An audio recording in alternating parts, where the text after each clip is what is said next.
They couldn't drag that ninja from the hotel room because he was held up in that hotel room smoking the cracky. Hello, black hole.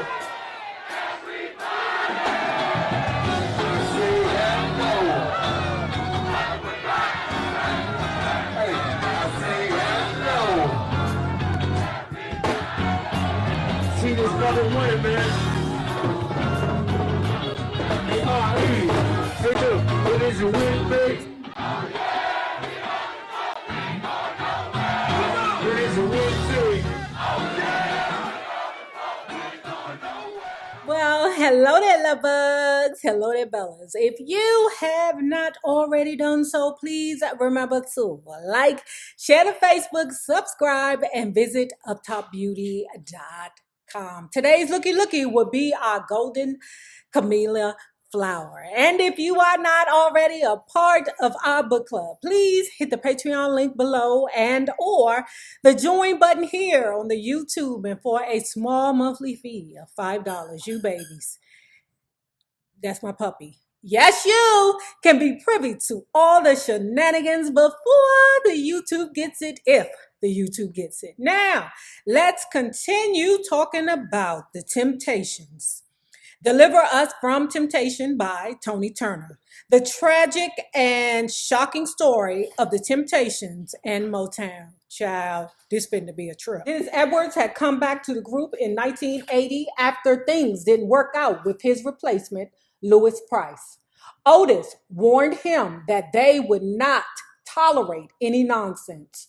With Dennis back and the nostalgia boom kicking in, Motown decided to engineer a Temptation reunion album and tour in 1982, bringing Eddie Kendrick and David Ruffin back together with Otis and Melvin. Dennis Edwards made 5. For some reason, Richard Street and Glenn Leonard were kept on with the group despite the fact that Otis had been threatening to throw Glenn out for repeated drunkenness. All of a sudden, there were 7 Temptations, but who was counting? When you're on the top, everyone you meet, they want to be your long lost friend. They say how great you are, a superstar, but do you have any money to lend? Yeah, but when you're all alone, where do all the freaks and fans and people go? I don't know. Neither Eddie nor David had been working much since the collapse of their solo careers. In 1981, Eddie had moved from Arista to Atlantic without much success. The Temps hadn't been doing all that well either, which was the only reason why I could see that any of them agreed to the reunion. The tour was tightly scheduled and exhausting. For 7 or 8 months, they seemed to be always moving from one place to another, playing classic Temps material to sold-out crowds. David, of course, was the star of the show, over 40, but still doing those spins and splits, as if it was the most natural thing in the world. And for him, it was. Predictably, there was a lot of tension out on the road. David discovered a drug buddy in Dennis Edwards. Oh, not my Dennis Edwards, not my, oh, God. The reunion album was recorded featuring all 7 Temptations, with David's lead vocal on one track and Dennis's on all the others. During this time, David had also been approached by Motown with a proposition he couldn't refuse. Child, here comes Sugar Ray. So Sugar Ray is like, I believe in David. I believe in him. Bird's like, oh, you do, huh? Okay. All right. So I tell you what, if you can keep David clean and on the right track and in the studio doing his thing, if you do good, we'll reward you. He ain't say what would happen if you do bad, because I'm going to tell you in a second what happened when that shit went bad. Sugar Ray, dumbass, gave him a couple of $1,000 and put him up in a fancy hotel, okay? They couldn't drag that ninja from the hotel room because he was held up in that hotel room smoking the cracky. She's on the phone like, David, please, baby, please come to the studio. You got to record, baby, please. Everything is riding on this. We need you to do right this time, David. It's a no. He ain't do what he was supposed to do. What he did was he went back to Detroit and smoked some more crack and got arrested because he had owed so much tax debt on top of everything else that they locked his ass up. He's supposed to be in the studio in LA recording, his ass back in Detroit in jail. He ain't had nobody to call because he done burnt all his bridges. Ray, baby, I'm so sorry. Help me, Ray. Help me, Ray. I done messed up. Oh, please help me, Ray. Sugar Ray is like, do you know what's going on with me right now? Barry trusted me with you.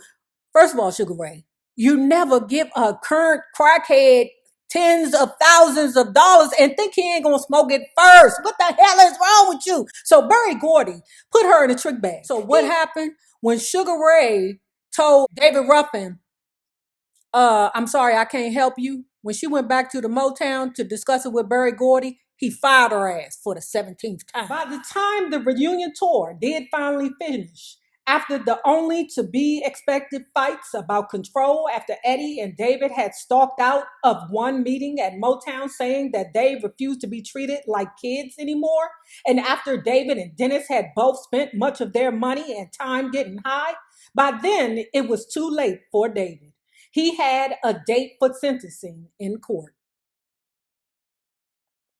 Yeah, Sugar Ray lost her job over that bullshit. After 4 months and a day, he was allowed to go home. The only problem was that David no longer had a home. While he had been in jail, his beautiful house had been foreclosed by the bank and put up for sale. David's brother, Jimmy, and his girlfriend, Debbie, had managed to salvage a few of his belongings and move them into storage for him. That was all he had left. David moved onto the farm that Debbie was managing and spent the next 2 years mending fences, working with livestock, training horses, and trying to stay away from drugs and everything that had associated with drugs. He listened to tapes that Bobby Womack and other friends sent him of their unreleased material, and once in a while he could be heard singing along.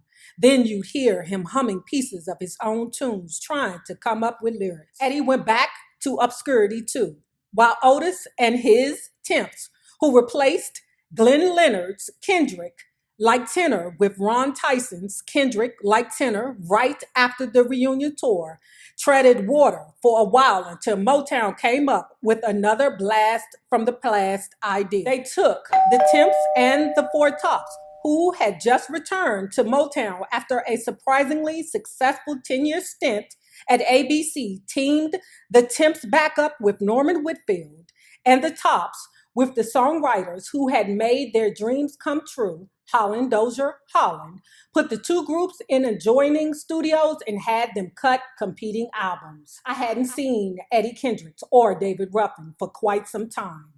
I'd heard reports that Eddie was broke, or at least near broke, that Eddie's solo career was now in ruins, that he had lost his voice. I remember reading the Rick James book, Glow.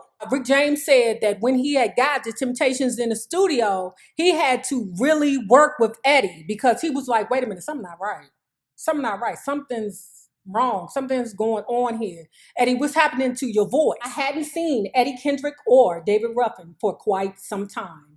I'd heard reports that Eddie was broke, or at least near broke, that Eddie's solo career was now in ruins, that he had lost his voice. So when Murray Wilson got a job working New Year's Eve in 1984-85 at Detroit's Premier Theater, and we discovered that Eddie Kendrick had been booked as the opening act, we were all, especially Murray, waiting to see what was going to come crawling through that door. Well, when Eddie Kendrick walked very grandly into the theater that afternoon, we were all shocked. It looked like the rumors of his condition had been false, because here was a perfectly preserved Eddie Kendrick, just like the dashing man we all remembered. With just a small Detroit-based band behind him and no background singers, his voice stood alone. Despite the fact that after the soundcheck, Murray's two unruly and unsupervised sons had had a field day playing with the controls on the soundboard and had totally screwed up everything. Fuck it, said Murray. Tony, someone will just have to fix it before tonight. But there was no time for a second sound check. Eddie had already finished his performance and been well received, and Mary was in the middle of her regular Supreme show when a beat-up Buick Electra 225 pulled up. Oh, that's called a deuce and a quarter. Pulled up outside the backstage door. Out stepped a tall, skinny man in a suit with a wide-brimmed hat cocked to the side, accompanied by a pretty young white woman.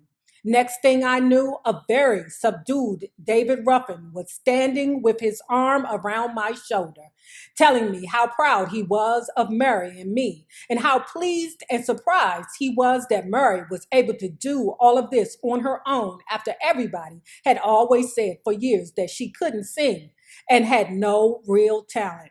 Ooh. I could see the sadness in David that night. It just wasn't like him to hang in the background.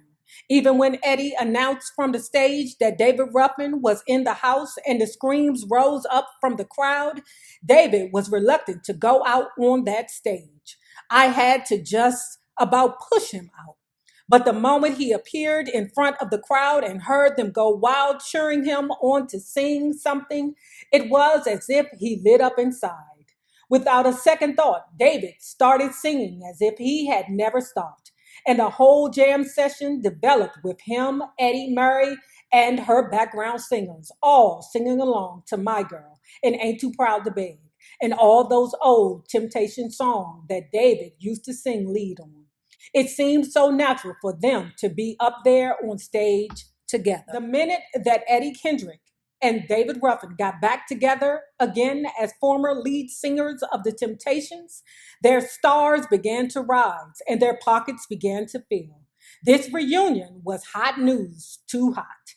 Promoters, chastened by past experiences with David Ruffin, were scared to touch them. DJs and fans, however, especially those from the Big Chill generation, quickly gave the 2X Temps the overwhelming support they needed. And before you knew it, Kendrick and Ruffin were headlining, and Mary Wilson was very grateful to be opening for them.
Not already done so, please remember to like, share to Facebook, subscribe, and visit uptopbeauty.com. Now remember this, the same people that you meet on the way up will always be the same people that you meet on the way down. My naysayers, my patron loves you babies. Have a good one.